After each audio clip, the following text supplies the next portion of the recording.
Welcome to the Rob Burgess Show. I'm, of course, your host, Rob Burgess. On this, our 136th episode, our returning guest is Ash Burgess. You first heard Ash Burgess on episodes 16, 26, 27, 39, 58, 63, 77, 86, 91, 100, 124, 130, and episode 82, which also featured fellow regular guest Jonathan Fowler of the podcast. Ash Burgess has a dusty degree in religious studies and an appetite for both high and low culture. She strives to celebrate the best of every season with her young children. You can follow her on Instagram at Ash Burgess, all one word, and subscribe to her YouTube channel. I'll have a link in the description of the show. This is also a very special episode because 3 years ago today, which was March 11th, 2016, the very first episode of the Rob Burgess Show dropped and featured now regular guest Sean Spicer. Thank you to everyone who has been a guest, and thank you to everyone who has listened to any of these episodes, including this one. And now on to the show. Alright, so Ash, welcome back to the Rob Burgess Show. Thank you, I'm very excited to be here. I'm possibly more excited than before. I think this episode has so much potential to be, I think, one of the most exciting episodes we've ever done together. It's true, and it's an idea we've talked about for a long time, so we have a lot to say about it. Exactly. Like, not that we've talked about making it into an episode, but just what we're going to talk about is a topic that we've discussed for years. And I even think, looking over the notes that we kind of jotted down about what we wanted to cover, I don't even think we're covering it all. I think there's so much to be said. And I think before we get too much into it, we should definitely put a kind of a warning here. This is definitely not an episode for children. No. There's some very... I think adult topics is a little misleading, but... Mature themes, not for the child's ears. No. And on top of that, though, in case any of you are getting a little scared now, backing off, I would also like to say that you're about to hear some great ideas that honestly, I think that someone with the right means and motive and opportunity, this could be your $1 billion idea right here, contained in this episode. You heard it here first. Okay. Now, we talked about it a little bit, but are you going to get mad if someone does do one of these ideas after hearing this? Yes and no. I mean, I think I'll enjoy being mad about it. It's the kind of thing where, it's kind of like how years ago my mom invented or claims to have invented the tofurkey before it was mass marketed to, the public. And of course, every time she sees like an ad or something for tofurkey, she likes to be like, I invented the tofurkey, if only I didn't marketed this or whatever. At the same time, it's like she obviously didn't like put the moves forward to like make the tofurkey or sell the idea to anywhere or whatever. So it's more like, I think there's kind of that place where you can just sort of enjoy being a little incensed that someone else has taken your idea and run with it, but like you kind of know that you're not actually going to work on any of these ideas. So as much as you might be irritated that someone else is profiting from your idea, I think you're also a little titillated to see like the validation. Like, yes, in fact, this was a great idea and it's so cool that this is really happening somewhere. So hopefully I'll have a balanced amount of, anger and also excitement if someone else takes one of these ideas and really, turns it into a big thing. And a lot of times ideas are just floating around because a lot of these ideas are to solve a problem. And a lot of people have the same problems. Exactly. And some of the ideas that I have, I'm pretty sure must already exist somewhere. It's just I haven't encountered them.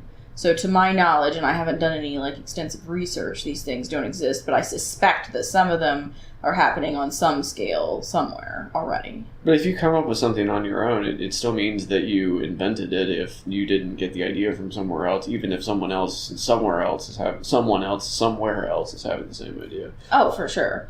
So I guess we should give a little bit of a more formal introduction to this. So what we're talking about here is obviously, as you probably caught on now, we're talking about ideas.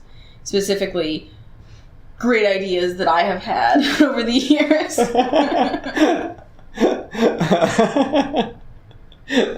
I can see why you like talking about this. Oh, yes.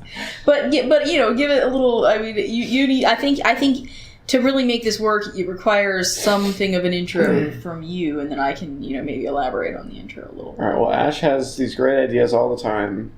She's just dropping little jewels here and there. I, for years, have, we've had great amusement talking about some of my great ideas, most of which you have some issues with. I'm just, I'm just considering all the possibilities of what you're saying with some of these. But you've given a name to my ideas, or not to my ideas, but I guess sort of an umbrella under which all these ideas could exist. First, before we say the name of it, we should kind of define what it is. Now, this is the fantasy idea I have, where you have a company that just, you have an R&D department, you have a marketing department, exactly. you have the whole infrastructure to already retool and create the things that you are suggesting. And this is kind of an omni-corporation, worldwide, global conglomerate. Exactly. Now that you've but I want to differentiate it possibly from a vanity label. This is a real company. This is a real company. So when we talk about these ideas, company is a real company. Okay, but when we talk about these ideas, this isn't in the universe where you are rich and famous anyway, and now you've started, say, Goop, or now you've started. No. I see this as the universe where I am really turning a profit off of my business magnate, ideas. And this is I'm your a empire. business person, but I see myself as kind of the idea woman, and I have scientists and engineers and other people in my employ who are able to make my genius vision come to fruition and then turn a profit. So really, you're kind of like Elon Musk in some ways. Yes, that's pretty much exactly what I am. Okay, all right. Just pretty much exactly like Elon Musk. Yes. So now that we've set the table.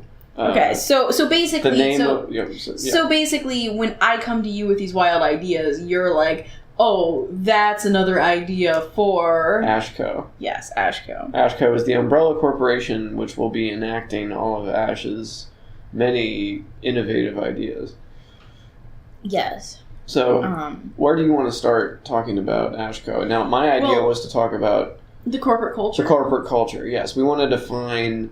Before we get into some of the actual inventions that Ashco is, profiting from, we want to talk a little bit about some of the ideas that I've had that apply more to lifestyle, specifically that could then be applied to the lifestyle of my employees. Of Ashco. Yes. How many employees do you imagine you have, roughly? Probably a lot. Thousand. I mean, I have no idea how many people it would take to make these ideas a reality, but I think there are different divisions of Ashco. So there are various scientists and engineers kind of working out the mechanics, as well as marketing and all the different departments that you need to take an idea, make it into a real thing, and then get that product sold to the customer. However many people work for Elon Musk. Sure. But I think differently in that, of course we're talking about Elon Musk, but it's like, what do I own that he has made? Nothing. But Ashco produces products he has, like you, has different ideas. Yes. And he has different parts of his business empire that complete these tasks because they're more oriented to that. Like he has SpaceX, he has Tesla. Yes. But I guess the differentiation that I'm getting at is that I think a lot of Ashco products are things that some of them are a little wilder, but many of them are things that I envision a regular person being able to purchase at a CVS. There's a theme. Many of these things a regular individual can go into CVS and buy this off the shelf.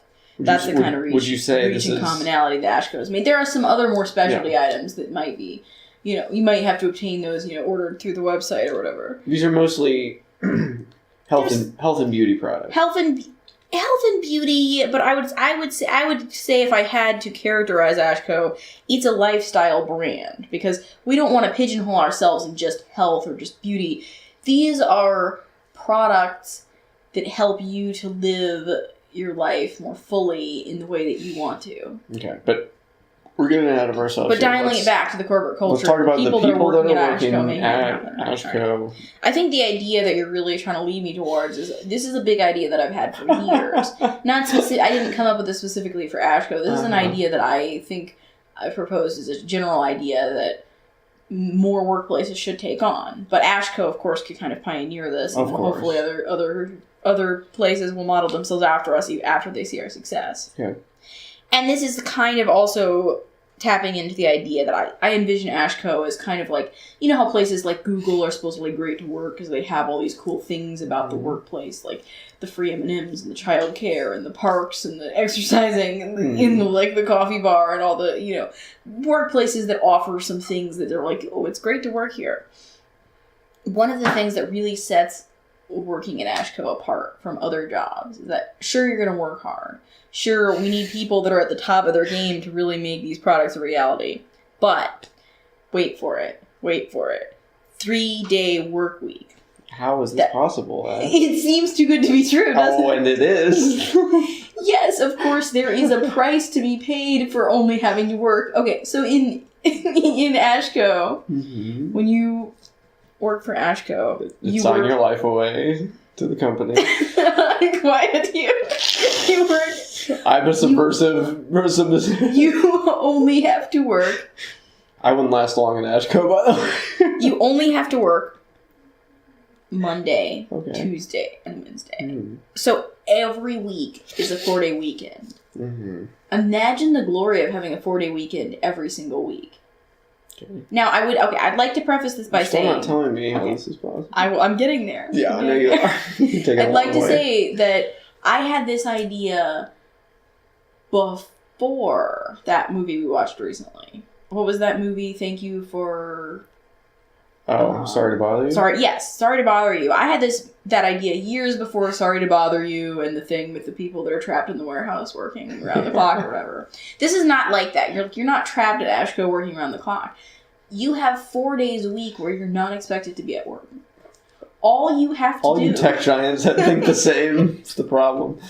All you have to do is sleep at work 2 nights a week. Where am I sleeping at work? I'm envisioning, a pretty typical office plan where you have a desk to work at. Is this an open office plan? Leaving the cubicles?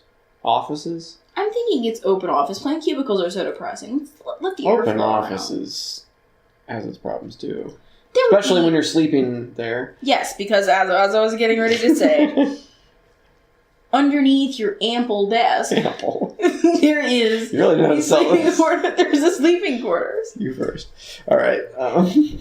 And so, yes, that takes a little bit of getting used to the idea that you're not going home on Monday or Tuesday.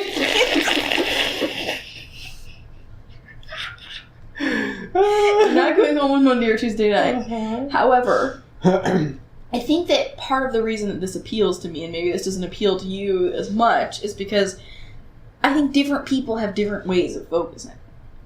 Like, how they like to get things done. And, I have a lot of trouble multitasking in the sense that it's difficult for me to divide my attention. I can do really good work if I allow myself to hyper-focus.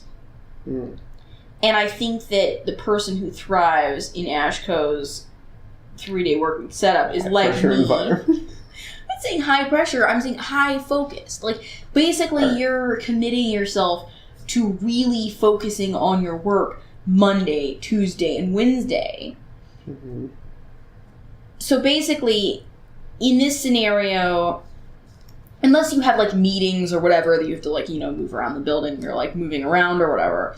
If you're mostly a desk worker, it's not like you're going to be taking an hour for dinner. You're going to work through the dinner hour. But nutritious food can be ordered into your desk, either from, an external, anywhere that you'd order in from normally, or I think the Ashco will probably provide some kind of a food service option. Maybe this could lead into another of your ideas later. But... Well, maybe, but I think there's more to be said about this. I know, but yes. And there would be some sort of a break for exercising, especially for the more desk type of workers. Yeah. So we don't want people getting a blood clot or something from not leaving their desk enough. And people would obviously be free to use the bathroom, Oh, good. They're free to use the bathroom. Wonderful. But I'm just saying, think of how much more work you could get done if you didn't have to, if on Monday you didn't have to leave work on Monday evening. If you could just kind of keep working for a little longer and have a working dinner and then, like, you know, maybe work for an hour after dinner, and then kind of just, like, you know, rest a little bit, rejuvenate, and then, you know, start again on the next day. Mm-hmm. All right, so this is a full-time position, right? Mm-hmm. All right, so yeah, like you're working a full-time job, but in a 3-day capsule. So what we're talking about here, to do the math on this, yes, we're talking about roughly about a 13-hour day. Yeah. All 3 days. To That's get to 40 doable if hours. you would eliminate all the time that you normally spend traveling to and from work. So we're talking about, and we're working through our meals, you're saying? Yes. Okay. So we're working from 8 a.m. to 9 p.m.? Sure. 9 p.m. to 10 p.m.? That 9 seems, a.m. to 10 p.m.? Yeah, I mean, there are people that work those hours anyway and still have to travel home. This is just eliminating that part where you're then in the night trying to, like, get back to your house. Okay. All right. I acknowledge that there are certain problems. Do you see any downsides to your idea? Not so much for the worker. I think Not so much for nothing for the worker. This is all positive on okay, that. well, obviously there are issues if you have a family outside of work. Like if you have children or something, this is probably not the best work option for you. No, like, you know, so if you're much. like if you have an infant, this is probably not going to work for you. Unless your partner also works at Ashco and you can trade shifts. So, like, maybe you work... Yeah, I mean, that's not ideal. Maybe this is not a shift for everyone. See your partner. This is not a shift for everyone. It's not a shift for anyone. This is just for some people who choose to make some sacrifices for the 4-day weekend. Uh-huh.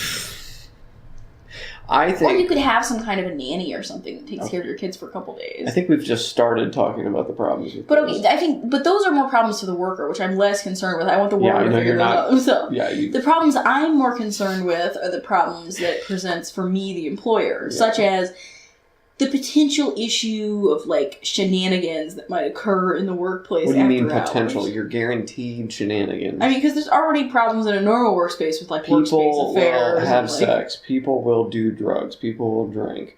Of I think course that they it will, but you needs know to be- why? Because when people go home at night, that's the things they do at their own houses. I think that for this to work, it needs to be... People aren't going to give up that kind of sober stuff just workspace.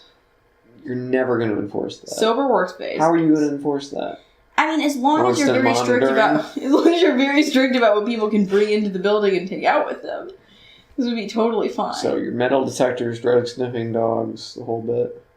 But also just like a general. But like, also, there's nowhere to. I mean, where are you going to store things like this? I just think like just an openness that allows for no privacy. They get drugs into prisons, so somehow. But I'm saying theoretically, it's like, do you want to lose your job at Ashco? Then go ahead and it's not sounding that great. whiskey under your desk.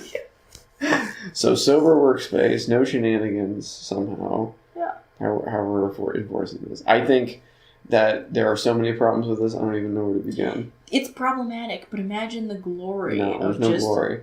Okay, it's kind of like, you know how we've been stuck in traffic before, and you've been like, when you were a kid, you were stuck in traffic, and you thought to yourself, why can't all the cars just agree to go faster together? It's kind of like that. Like, why can't everybody just agree to work harder for a limited amount of time and then have a bigger weekend waiting for them as a reward? I think people will get burnt out. I think you're overestimating how valuable a 4-day weekend will be when you need to spend a lot of that time recovering from the expenditure of energy you've given to Ashco. Not really. I mean, you're sleeping under your desk. It's not like you have to just stay awake and work the whole time. 13 hours in a row, you don't leave your workplace, and you expect to be just as refreshed as normal when you get home at the end of that third day. And by the way, that's going to be a long drive home that third night. I think saying... Optionally, people can sleep there on Wednesday night and leave in the morning on Thursday. This reminds me, and I've told you this, of one of my favorite Onion headlines, and I'm going to butcher it, but it's Amazon forced to cancel latest initiative after realizing they just accidentally invented slavery. I mean, there are some things to be worked out. Let's talk more about some of the lighter aspects of Ashco's workplace culture. Because I have some other ideas that I think could be brought moving on from this. I have huge problems with this, but go on. All right.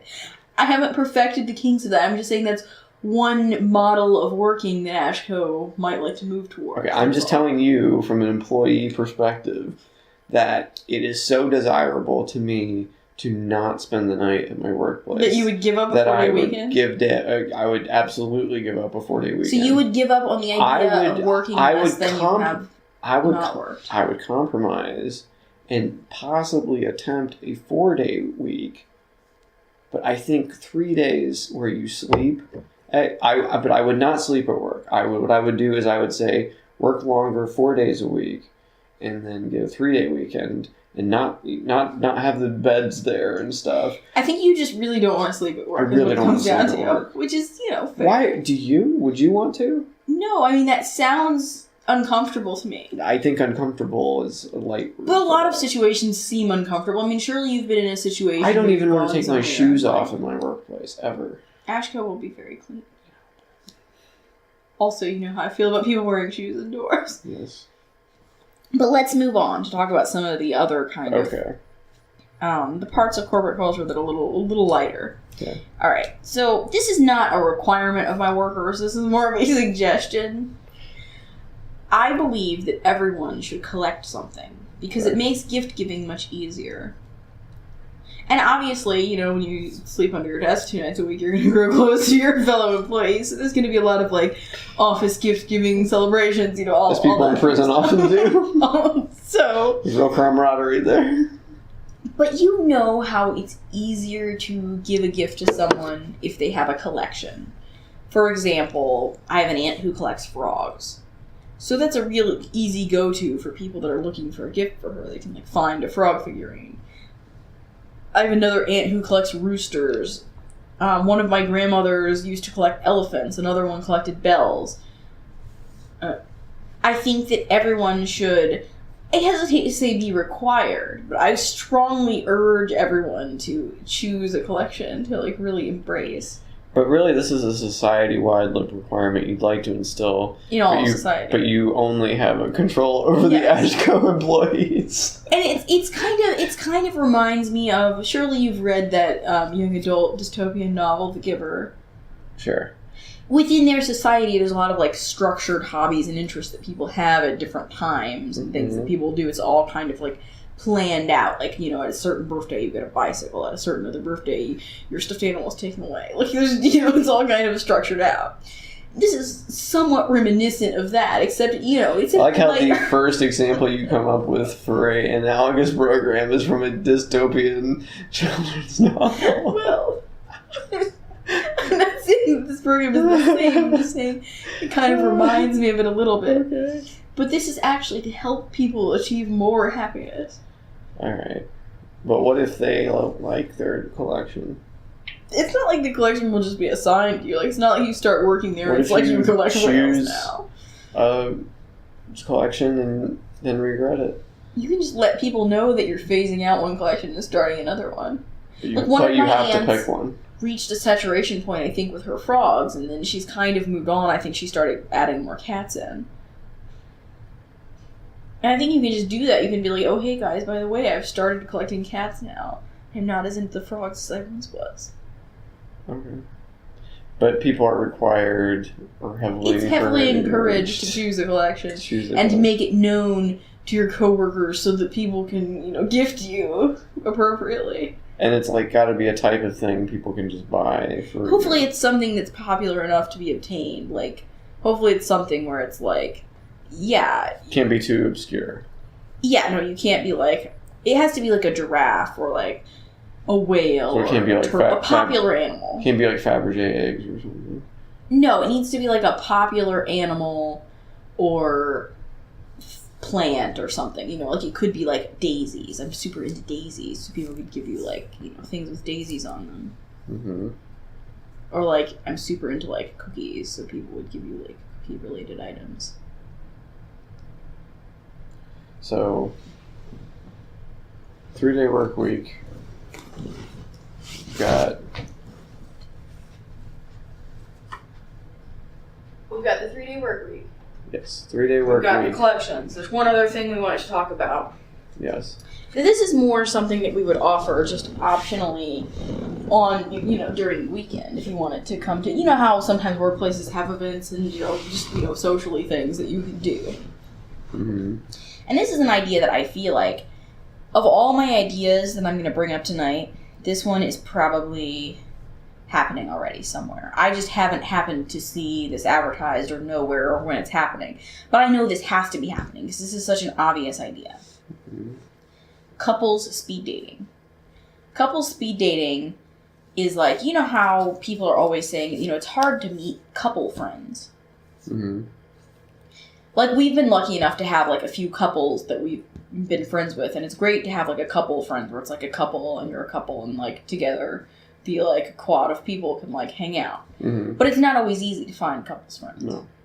So couple speed dating, it's, it's pretty self-explanatory. It's like speed dating, except instead of one person looking for a mate or someone to date, it's like one couple quickly meeting with a bunch of other couples to see if there are any like other couples that they're compatible with that they might then start to like befriend and hang out with to do like coupley, activities. Sleep under your desk next to each other first. No. Not allowed. No, couple. Even if you are a couple, you're still not allowed to sleep in the same desk at Ashco. Wow. Even in jail, they give you whatever visits. You have an entire 4-day weekend every week to sleep with your spouse. Why do you need to like do that during? We need you to be resting during the sleeping hours so that you will come fully powered during the working hours during this highly structured work week. Okay, all right, but can I suggest an innovation to your idea? Yes. All right, could we make it not only speed dating, but could we make it like a dating app, like swiping left and right on couples? Ooh, that's interesting. Yeah. Yeah. And that would be a way to take this idea, which I was thinking of just kind of being in-house. Like, this is an activity that I'm saying if we want to make it an Ashco, we can now make this an idea that we offer to people outside the company. Could be an app or something. Yeah, and now we're making money off of it. So you're the kind of person we need working for Ashco to help us turn our visions into, resource-generating realities. Just need me 13 and a half hours a day for 3 days a week. I think you could make this happen in that time. See, if you had that much time to work on that idea, I bet you could make it happen. Uh-huh. Yeah. All right.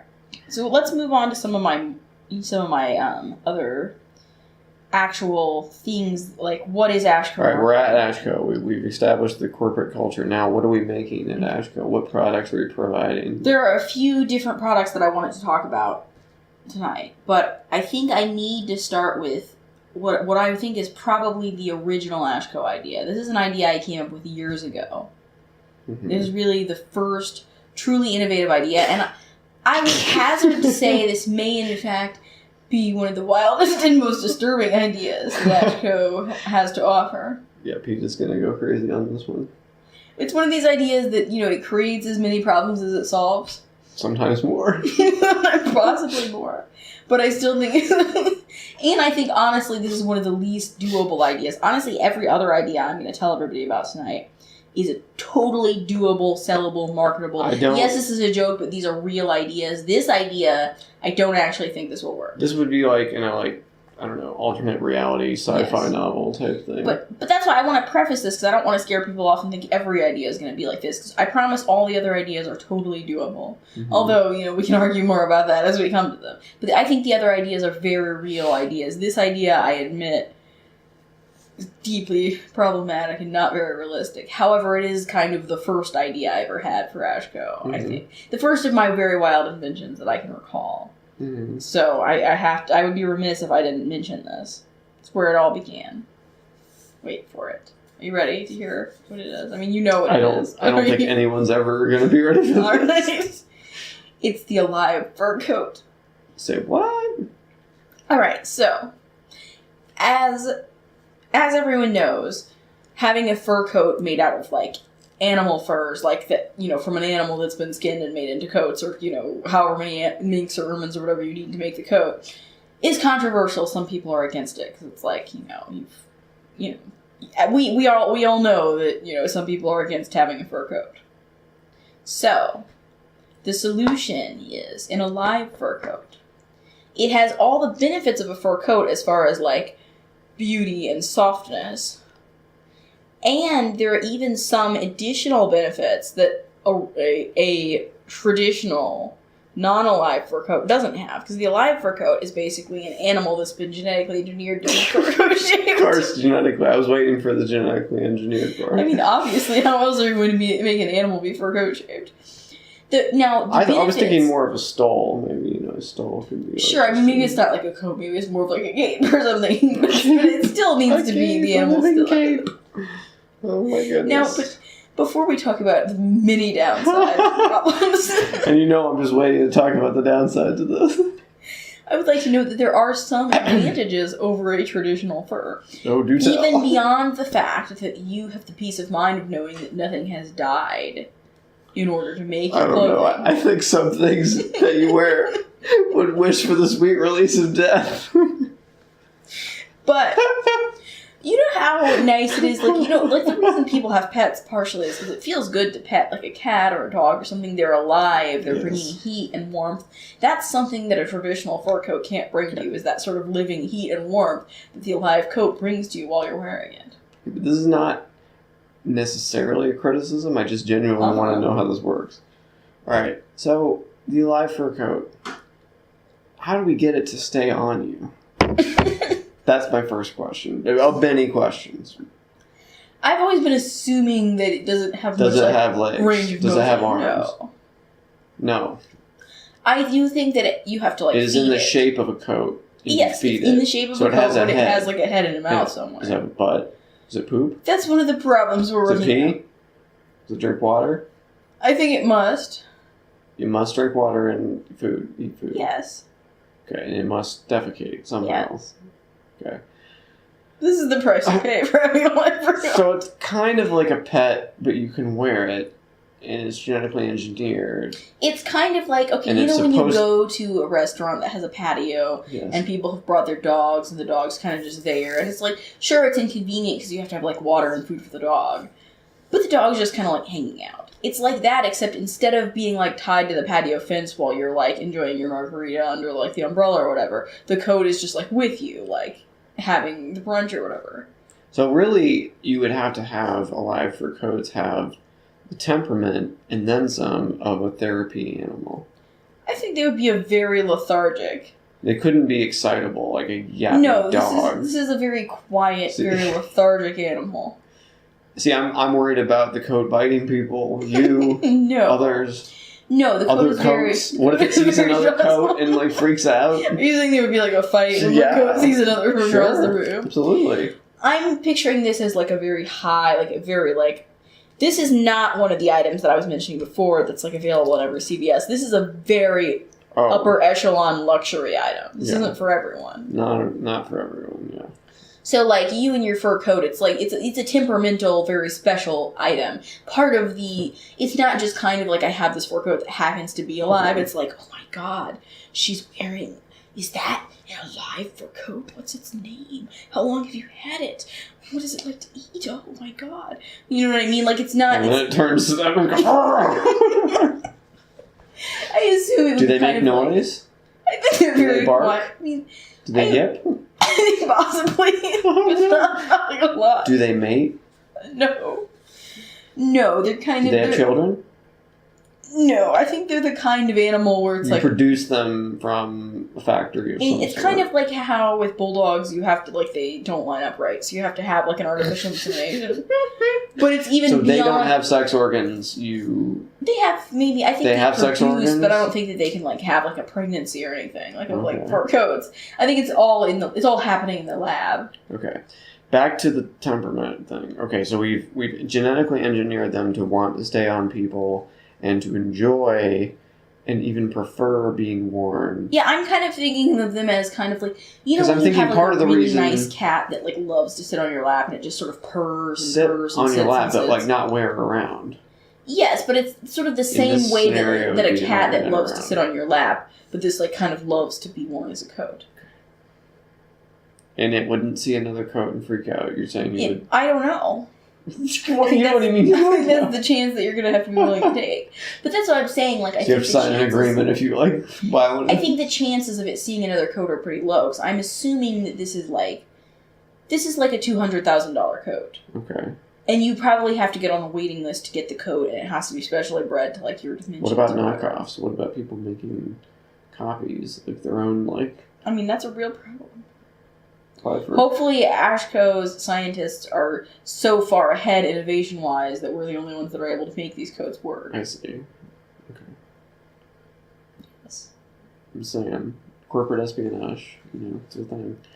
All right. Should we move on to some of my more plausible ideas? Yeah, sorry, I can't get over this idea, but go on. It's the idea that started the whole company. It is. All right, so back to we're bringing it back to reality. That was a wilder idea, and really impractical. So a lot of these are practical ideas. They're practical, but for some reason or another, you have like doubts about them. I have doubts, but go on. Who do you want to talk about first? Let's talk about the fact that I have a lot of ideas for penises. You really do. And it's interesting because you don't own a penis. No. And I do. I'm married to a penis owner, but I don't personally have one myself. Yeah, and you have way more ideas about the penis than I do. And while it seems like, maybe a person that doesn't have a penis shouldn't be coming up with all these products for penises, for years men have come up with products for vaginas. Yeah, but don't women complain about that? Yes, but now we're going to flip this on its head. Are you just trying to get revenge? I don't know. Let's talk about the ideas that you told me. I think yes. But go on. Alright, well, a pretty mundane idea that I have. Mm-hmm. And I think that, to be fair, this idea has been mocked on Saturday Night Live in that, Steve Martin sketch. But Hi, I'm Steve Martin. With so many celebrities endorsing cosmetics these days, I wanted to make sure the cosmetic I endorsed was very special. That's why I'm proud to put my name on Steve Martin's all-natural penis beauty cream. New formula. Try my new beauty cream, and in a matter of weeks, your penis will be looking smoother and softer. The way women like it. And because of the new formula, no more scaling. Here's how it works. Just take a small amount and rub gently on the penis for several minutes up to a half hour.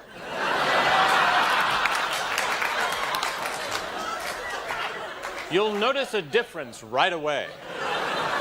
And don't worry, a slight discoloration is normal.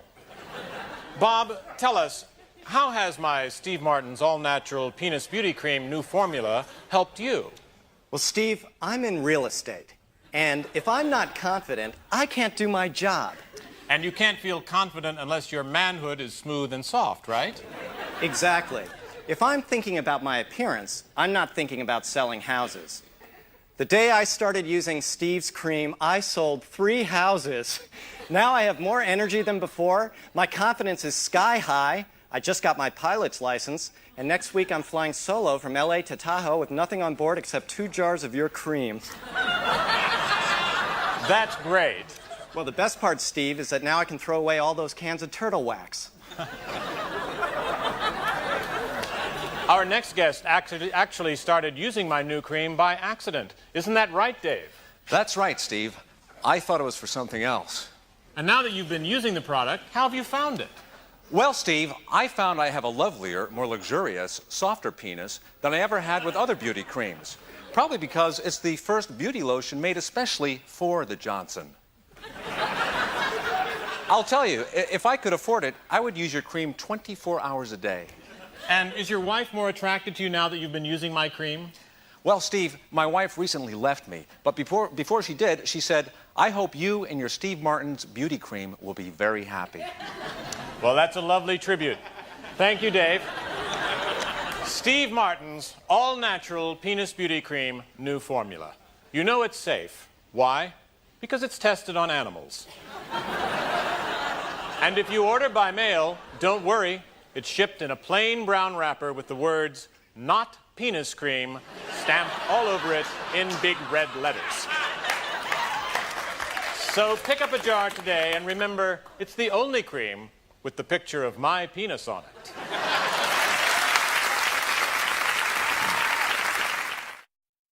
My idea is actually serious. This is for a penis moisturizing cream. Now, of course the joke is that it's like, really for masturbating, but it's not. Ashco's penis moisturizing cream is truly for moisturization. We already know how you feel about carnal pleasures in the workplace, so we know you're anti-sex. So. It's not that I'm against it, I just think that there's a legitimate need for personal moisturizing items sometimes for men who've maybe you've used the wrong soap in the shower and things have gotten kind of dried out down there.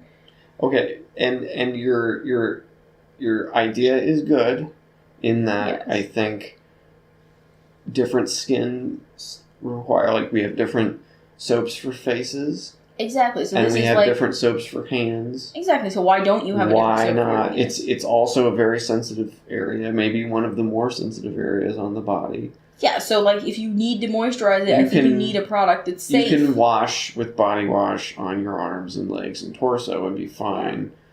But it does, when you start washing that area, sometimes things do get dried out.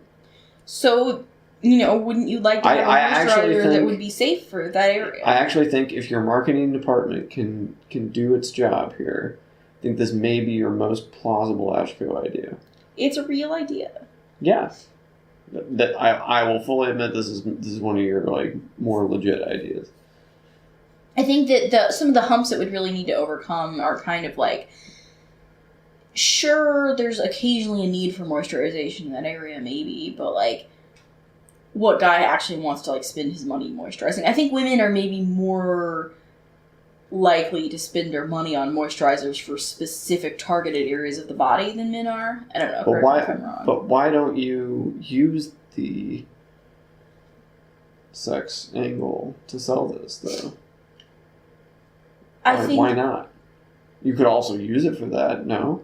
Yes, it would be safe, I suppose. Well, of course it would be safe. It's meant for that. Well, but I don't know if it's meant to, say, if you're having sex with a woman, I don't know if the moisturizer should go into the woman's body. It's maybe I'm not talking about that. I'm talking about, say a woman is with you in the shower. Yeah, I think it would be perfectly usable for that. I think that we could have the same product, but package it differently and market it to two different markets. Because I don't want to market... You could market it on your couple's app. True.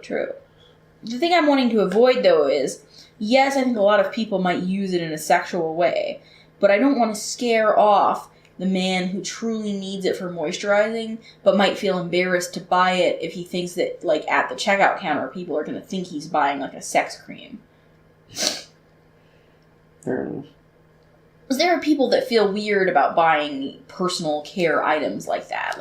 I guess you have to balance how much that, you know what I mean? Yeah, how much of you would potential get. Profit versus losing or gaining. You know what I mean? Because I think there are people that don't want to be seen buying, a personal lubricant or something at the store, because then if, somebody they know walks by, they might feel weird about it. I think there are people that would be... Yeah, but let's go back to CVS. They sell neck massagers and back massagers there. We all know we've all seen the packaging for what those look like, and we all know that people aren't always buying those for neck and back massaging. I guess the important distinction for me here is that I want this to truly be a good moisturizing product for a man who's experienced some kind of, unfortunate dryness. Yes. I don't want to be happens. Yeah, and I don't want to be just for other things. Yeah. Yeah. Okay. Next idea. Next penis idea. Next penis related idea. Okay. This is an idea that I know you have a lot of problems with. Mm-hmm. Now, and of course, I've come up with this idea, as a non-penis owner, just looking at the way that clothes are structured. It's a penis support underwear. Basically, I don't really understand the underwear situation that the average man is working with. Because, okay, correct me if I'm wrong, but, when you're wearing pants... As I am doing right now. You have to make a decision. No. But go on. Okay, if things are kind of going in one direction or another, and things have to kind of go towards one pant leg or the other, right? I think it usually is able to find its own way. I don't need to... I may need to adjust this way or that way. That's what I'm trying to eliminate, because it's... But it's not like, oh my gosh, I need to... Whoa. It's more like just shift your leg this way, shift your leg that way. It sorts itself out usually. But I mean... If it doesn't, you can always excuse yourself. But wouldn't you like to have something to kind of direct you so that you stay in an appropriate location inside your pants all the time? Before you sell it too hard, can you describe it a little better? This would just be underwear, but with like... But it's in the outline of a penis involved. No, it would be a regular underwear, but then there would be a sheath part of it that you kind of slip your penis into that keeps your penis in the place that you choose. It would be both large and flexible, so that there's room for things that. So I've got a floppy piece of fabric covered by flaccid penis. I mean, that could be. I don't know. Okay, so can I tell you my problems with this? Yes. Okay. First of all, like I said, the flappy part covered. No, thank you. Also, men are very different from each other. Some men swing this way, some men swing that way. There's a lot of size differentials, depending on how much blood is going down there. People are showers and growers and all. But it would be like fitting a bra. Okay, well, I think this could work if this was a product people actually wanted, if it was more tailored. It would have to be tailored. But I really don't see this as being a product people who have penises are going to want. I think you will have an easier time convincing people of the cream. Yes, no, I admit that the underwear is questionable. Yeah. But I guess as a non-penis haver, I just don't understand how you can just kind of have things dangling and then you just sort of shove them into the pants. I'm not shoving them anywhere. But you're just kind of putting pants on, even though there are parts of you that dangle, and they're just kind of in the pants. But there's no designated area in the pants for them. Okay, but you have to understand that based on temperature, vibration, time of day, any number of factors, the breeze blowing this way or that way, can influence where and how much room takes up. Yes, I see what you're saying. You need that flexibility that you seem to not understand as a non-penis owner. Okay, but what about, what if you were to go running? Would it be uncomfortable for your penis to be kind of jangling around as you jog or whatever? Maybe. So if you had, a more supportive underwear, you might feel better. I think if you really wanted to go that route, I think tighty whities are still available in stores. Do you think that people that go running a lot wear tighties while they're, running? Maybe. I don't know. Honestly, it's been a long time since I've been running. If a guy's in a marathon, does he get special underwear to keep himself from chafing, or does he just kind of see what happens? That I don't know. I would imagine so. Maybe. Okay, well, let's move on from this idea because, admittedly, there are some kinks to be worked out. You need to send this one back to the R&D department. We're still developing this one. Okay. I want to talk about a newer idea that I had recently that I feel has some potential. And I feel like maybe this is already a thing somewhere, but mine would be a little more streamlined and we really bring this to the masses. And this one's more, this could be for a man, but I think it's really more for the ladies, is kind of what I was envisioning. Mm-hmm. This is basically, I don't have a good name for this yet, but it's basically a push-up bra, but for your butt. Alright, go on. Alright, so as you know, a lot of women, not all the time, but sometimes will wear a push-up bra, which is basically a bra that is made in such a way, and then usually there's some kind of, there could be padding or not padding, but there's something in the bra to kind of, the way that it is, to make your breast kind of give some extra lift to make them look both fuller and perkier. So it's pushing them up. Is this a wire? Is there a wire involved? There can be a wire or not. You can underwire. Will there be a wire in your I was product? not picturing a wire. How are you? Because the butt is probably more unruly than a breast, so you might even need the scalpel. I actually think the butt is more unruly than the breast. Okay, but if you're sitting on it, and you're sitting on a wire, that could be a There's problem. not going to be a wire. That's why I'm saying Is this going to be wire. comfortable to sit on, is my point. Somewhat, but I mean, like, bras are only somewhat comfortable. Yeah, And but you're people not wear them sitting all on the your time. bra. Yeah, but like, That's- you try wearing a bra for a while. I think, honestly, that's my only criticism of this idea. And see, I totally recognize that that's a problem. However, here's my thing. There are people that get butt implants, and to me that sounds like you would be dooming yourself to be uncomfortable forever. Yeah, but those heal. But you're still going to be sitting on the implant, right? But it's probably somewhat, You're still going to feel like you're comfortable. sitting on something like that's like inside of your I don't have a ass. butt plant, so I don't like butt implants, so I can't tell you. I think it has to feel weird forever. I can't imagine that it ever feels quite right. Just because you're sitting on it. Okay. You know what I mean? But And this you're saying that your product will be comfortable to sit on. My product will be somewhat comfortable to sit. Somewhat. It's not going to have wires in it. I was picturing more of like foam, maybe some silicone, some kind of a very lightweight but flexible, various like plasticky type of materials. I'm not sure what the exact makeup of the whole thing will be, but basically picture a push-up bra, but for your butt. And this wouldn't be something you wear constantly. Kind of like how most people that have a push-up bra don't wear it all the time. Just on certain occasions when you want your breast to look like extra, perky and large and whatever, it would be like, I'm wearing my push-up bra. I'm picturing the butt thing kind of like that, just on certain occasions when you want your butt to look a certain way, a little perkier, a little rounder. Okay. It's like a shapewear, but but it's like for the butt, just to give it that extra little oomph. I think this product is like 75% of the way there. I think you need a little more work on it. I mean, there's going to need to be some testing of like people wearing these to figure out how to make them the most comfortable and the most natural looking. So I'm not saying it's impossible. Yeah. It'll just take some work. So that someone could look at the clothed individual who's wearing this and just think that that person has a great ass and not be like, what's happening here. Mm-hmm. I still think there's some potential future for that idea. Yes. Yeah. All right. But what's your next idea? My next idea is also a pretty new idea. This is an idea that I actually think is a great idea. You seemed so off-put by this idea when I mentioned it the other day. And we have not come up with an appealing name for it yet, but it's the anal deodorizer. No? All right. Now, it's not just for, like, general deodorization of that area. It's specifically for... Oh, if only it was just for that. It's specifically for if someone is experiencing a period of flatulence. Like, when someone's just having, like, a slew of stinky farts. This would be a small tablet that you could just insert into your anus, that then as you fart, the farts would kind of pass through the tablet, and it would work in several different ways. Is this like a filter cigarette? It's somewhat like a filter, but it works in two different ways.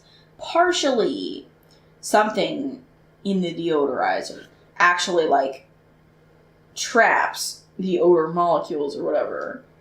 So it works in that way, and also partially it, masks them. So, there's maybe like a little bit of a fresh scent going on. Like, nothing overwhelming, but it's like, it's working in multiple ways to try to neutralize the odor as much as possible. But this is a suppository. Basically, yes. But a very small. And this is like what I was talking about when I was saying, like, this is on the shelf at CVS. You can just go in there and grab this. It wouldn't be for everyday use. I'm picturing, like, if you're going on an airplane and you know that you're having a problem with farts. Or if you have a big work presentation and you know that when you get nervous, you tend to have some bowel trouble and, the farting could be happening and you don't want to, like, blow it because of, like, this happening. You swing by CVS, you pick this up, you go into the bathroom at work before your presentation, you insert this, and then you're good to go for, like, a couple hours. I guess one of my hesitations with this idea is that you're still farting. Yes. The farts are still happening. Yes. Yet your pill suppository is trapping the odor, is filtering the odor. Some of the ingredients in there are trying to trap some of the odor. Some of them are just sort of trying to... But the wind, the gas, is still escaping. Yeah. This isn't going to fully eliminate... Are people going to know still...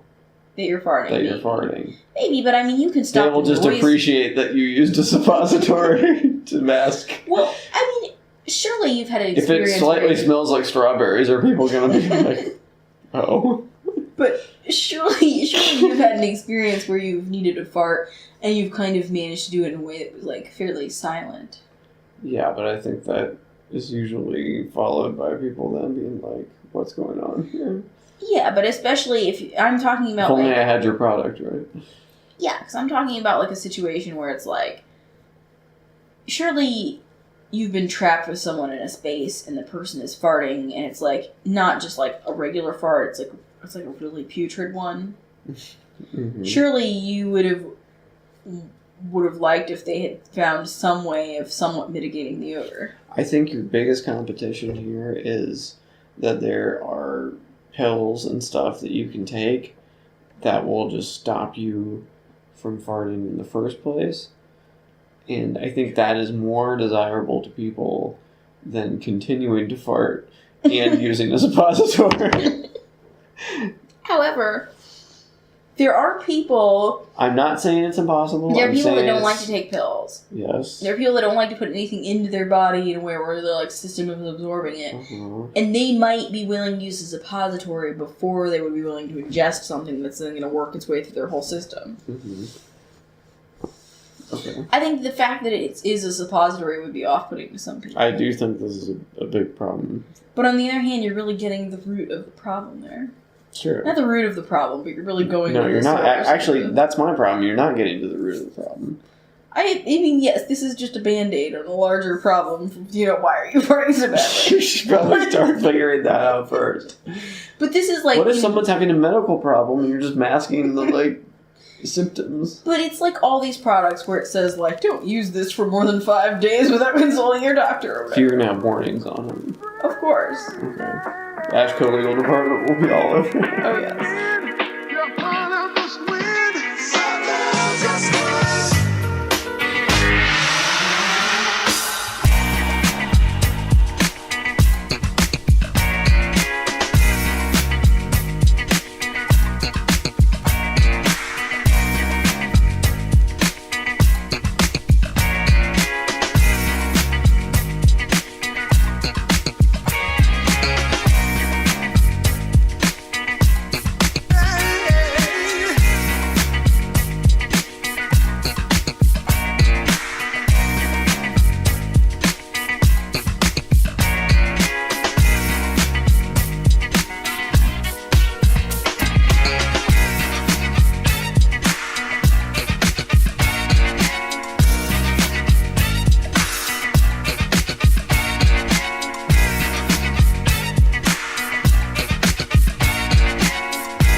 If you enjoy this podcast, there are several ways to support it.